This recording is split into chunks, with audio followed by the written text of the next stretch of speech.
Hello दोस्तों। आपका स्वागत करता हूँ वैल्यू वाले स्टॉक्स इस चैनल पे। आपको स्टॉक मार्केट से रिलेटेड सारी अपडेट मिलेगी। आप डेली बेसिस पे अपडेटेड रहोगे और आपको सीखना है तो ये स्टॉक मार्केट चैनल आपके लिए बेस्ट हो सकता है। यहाँ पे हम सारी चीज़ें कवर करने वाले हैं, जैसे कि फंडामेंटल एनालिसिस, कंपनी के रिजल्ट्स, उनके वैल्यू का, इन्वेस्टमेंट फिलोसफी, समथिंग ऐसे। तो आज का वीडियो शुरू करने से पहले मैं आपको बता दूं कि आज का वीडियो आईपीओ से रिलेटेड होने वाला है। ये आईपीओ बहुत ही अच्छा आईपीओ देखने में तो लग रहा है। चलो हम देखते हैं आगे। तो आईपीओ का नाम है आदित्य इंफोटेक लिमिटेड। ठीक है। आईपीओ के बारे में जान लेते हैं। ये मैन्युफैक्चरिंग करते हैं video security and surveillance product. उनके ब्रांड का नाम है सीपी प्लस तक। ये cameras, HD, analog, advance, network camera, body worn, thermal camera and बहुत सारी चीज़ें कंपनी प्रोडक्ट बनाती है। और 2025 में कंपनी ने ऑफर किया है 2986 stocks keeping unit across the India. Sold the product 550 plus cities में और टाउन्स में इन्होंने सोल किया है। तो मतलब कि इन्होंने अच्छा खासा ओवरऑल इंडिया में मार्केट बना के रखा है। तो ये कंपनी के लिए एक अच्छा बेनिफिट हो सकता है। आगे देखते हैं। Operation are support to network 41 branch office and 30 retail merchandise. क्या बात है। Authorize the central national wide, जैसे कि बताया पूरे कंट्री में फैला हुआ है। The company service product are distribute through the network. 1000 distribution, 1000 इनके रिटेल चेन में स्टोर्स है, tier one, tier two and tier three cities में। और 2100 सिस्टम इंटीग्रेशन है। The company operate 10 strategical location. इनके वेयर हाउस देखिए कहाँ पे है। Delhi, Gurgaon, Haryana, Noida Uttar Pradesh, Bhiwandi Maharashtra, Ahmedabad Gujarat, Indore Madhya Pradesh, invest India Kolkata. मतलब देखा जाए तो सारे इंडिया के सारे स्टेट्स में इनके वेयर हाउसेस हैं। और साउथ में भी है। तो ये उनका बहुत ही अच्छा कॉम्पिटिटिव मोड बन जा रहा है। जैसे कि सारी जगह पे इनको एक्सपांड करने के लिए ऑलरेडी उन्होंने एक्सपांड करके रखा है। तो कॉम्पिटिटिव स्टेट मतलब इकोनॉमिक मोड्स देख लेते हैं। मतलब इनके पीएस के पास जो नहीं है और इनके पास है। Largest India player in the growing Indian security and video surveillance market, focusing on commercial and consumer segment with strong brand recall. Pan India sales है। सारे इंडिया के स्टेट्स में है तो उनका सेल तो पैन इंडिया बेस पे होगा ही। कंपनसेशन पोर्टफोलियो इलेक्ट्रिक सिक्योरिटी में है। Advance manufacturing and research and development है। आर एंड डी में, रिसर्च एंड डेवलपमेंट में भी कंपनी काम करती है। तो मतलब फ्यूचर में ये नए नए प्रोडक्ट भी डेवलप कर सकते हैं, जिससे कि ये मार्केट में पीछे नहीं रहेंगे, एक कदम आगे ही रहेंगे। Experience management team back with the committee employ base. ठीक है। अभी कंपनी के फाइनेंशियल्स पे थोड़ा नजर मार लेते हैं। Aditya infotech revenue increase 12% and profit after tax 205% से बिटवीन द फाइनेंशियल ईयर 31 मार्च 2025 में। मतलब पिछले 2024 के मुकाबले 2025 में 205% का इनका पैड बढ़ा है। और रेवेन्यू 12% से इंक्रीज हुआ है। Water jump. अगर आप फाइनेंशियल पीरियड में देख ले तो साल का है, 23, 24 और 25 के हिसाब से असेट्स। पहले 23 में कितना था, 1700 था, और 24 में 1600 करोड़, और 25 में 3100 करोड़। मतलब रेवेन्यू बढ़ चुका है। असेट्स भी बढ़ रहे हैं जिसकी वजह से रेवेन्यू बढ़ रहा है। प्रॉफिट आफ्टर टैक्स में देखोगे तो 108 करोड़ पहले ईयर में था, 115 दूसरे में कम हुआ था, और 315, मतलब 108 से आप 351 करोड़, मतलब कि 200% का जम हुआ है। EBITDA ये सब देख लीजिए। रिजर्व भी उनका उसी हिसाब से बढ़ रहा है। मतलब कि कंपनी बहुत ही अच्छी तरीके से ग्रोथ फैक्टर में है। रिटर्न ऑन इक्विटी देख लो, 34%। Return on capital requirement 33%। डेप्ट एंड इक्विटी मतलब ऑलमोस्ट जीरो है, डेट फ्री कंपनी है। 34% RONW है। पैट मार्जिन 11 12 11.25% से बढ़ रहा है। EBITDA मार्जिन EBITDA मार्जिन को कहते हैं earning before interest tax depreciation and amortisation. ये EBITDA है। प्राइस टू बुक वैल्यू 7 का है।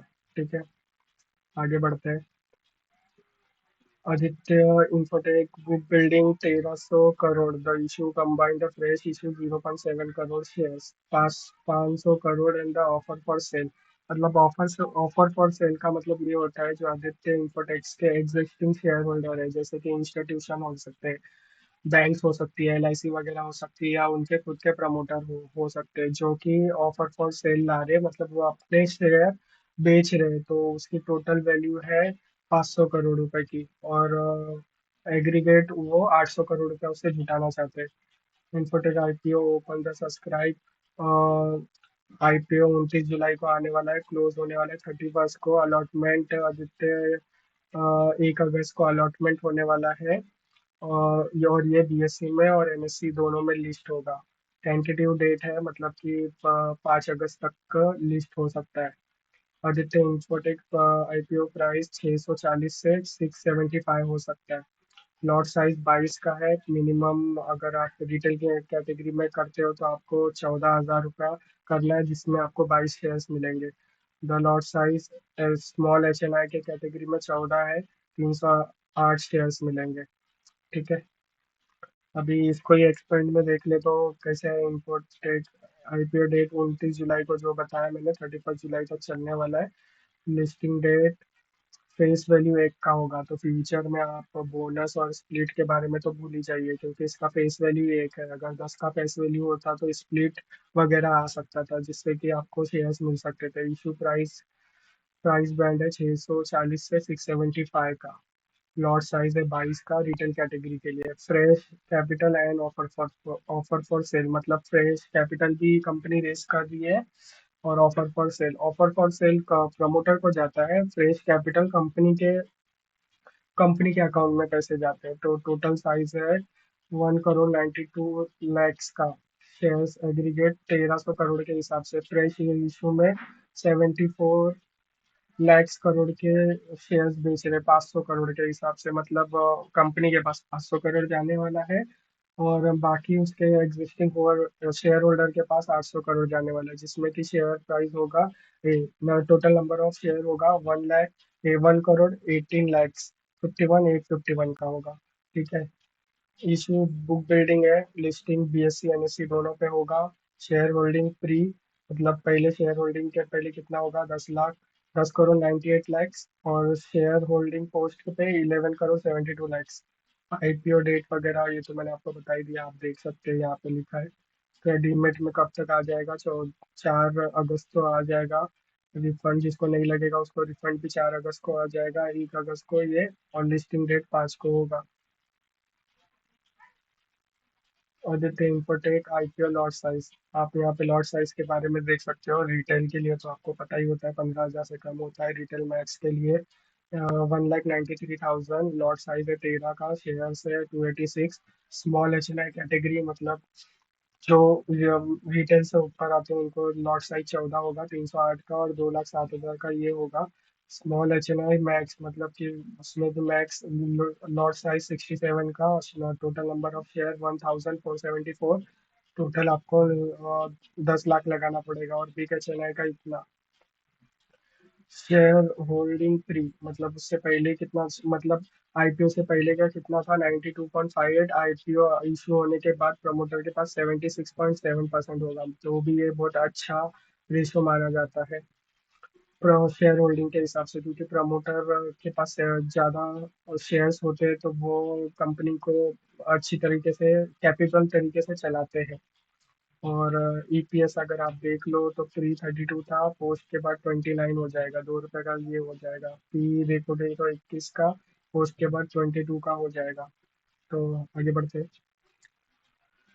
ठीक है, तो जीएमपी से आने से पहले मैं आपको डिस्क्लेमर देना चाहता हूँ। जीएमपी देख के सभी लोग आज के डेट में आईपीओ पे पैसे लगाते हैं, क्योंकि जीएमपी से ही पता चलता है कि उनको उनके इन्वेस्टमेंट पे कितने पैसे आने वाले हैं। लेकिन जीएमपी पे आंख बंद करके भरोसा नहीं करना चाहिए, क्योंकि जीएमपी आज कुछ और बोलता है तो कल कुछ और बोलेगा। अगर आज ये बोल रहा है तो ये नहीं कि लिस्टिंग डेट पे वही जीएमपी के हिसाब से ही आपको रिटर्न मिले, क्योंकि जीएमपी अगर बोल रहा है 10 का और आपको रिटर्न मिलेगा 5 का, तो कुछ शेयर बाजार में कुछ भी हो सकता है। तो जीएमपी को एकदम पूरी तरीके से ये ना मत समझिए कि इसके हिसाब से ही मेरे को मिलने वाला है।